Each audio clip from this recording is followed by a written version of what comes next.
ভারতে ভাঙনের মুখে একসময়ের জনপ্রিয় রাজনৈতিক দল আম আদমি পার্টি।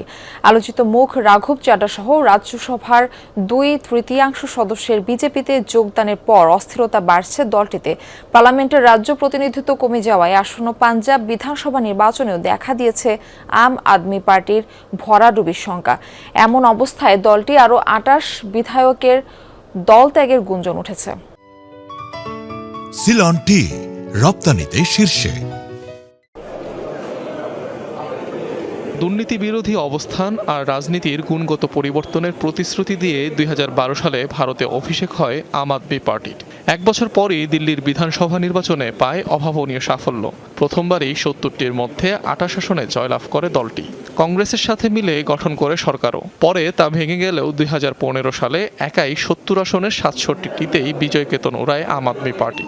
2020 সালেও 62 আসনে জয় পেয়ে ভূমিধ্বস বিজয় অর্জন করে এই দল।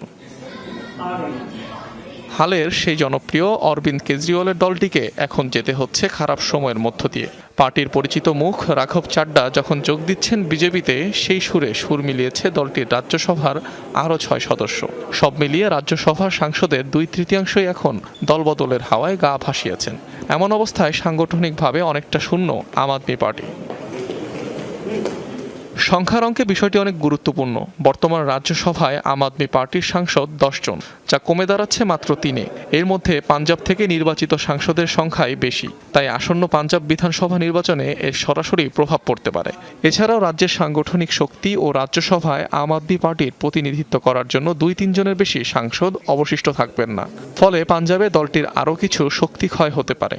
আম আদমি পার্টির গুরুত্ব সহকারে বিবেচনা করা উচিত। কেন এমন লোকদের নির্বাচিত করা হয়েছিল এবং কিভাবে তারা চলে যাচ্ছে, এটি একটি গুরুতর বিষয়। এর প্রভাব পাঞ্জাবে পড়বে, কারণ পাঞ্জাবেই এএপি সরকার রয়েছে। এই ধরনের কর্মকাণ্ড চলতে থাকলে গণতন্ত্রের কি হবে? এক দল ছেড়ে অন্য দলে যোগ দেওয়া উচিত নয়। স্বার্থসিদ্ধির জন্য রাজনৈতিক দল পরিবর্তন করা ঠিক কাজ নয়। সংবিধানে এর উল্লেখ নেই। আমাদের সংবিধান সর্বোচ্চ। আমাদের দেশ সংবিধানের ভিত্তিতেই চলে। এমন পরিস্থিতির মাঝেই নতুন করে গুঞ্জন ছড়িয়েছে আম আদমি পার্টির অন্তর্কন্দলের। হরিয়ানায় প্রাক্তন রাজ্য সভাপতি নবীন জয়হিন্দ দাবি করেছেন, একযোগে দলটির 28 বিধায়ক আম আদমি পার্টি ছাড়ার প্রস্তুতি নিচ্ছেন। ঘটনা সত্যি হলে বড় ধরনের বিপাকে পড়তে পারে অরবিন্দ কেজরিওয়ালের দল।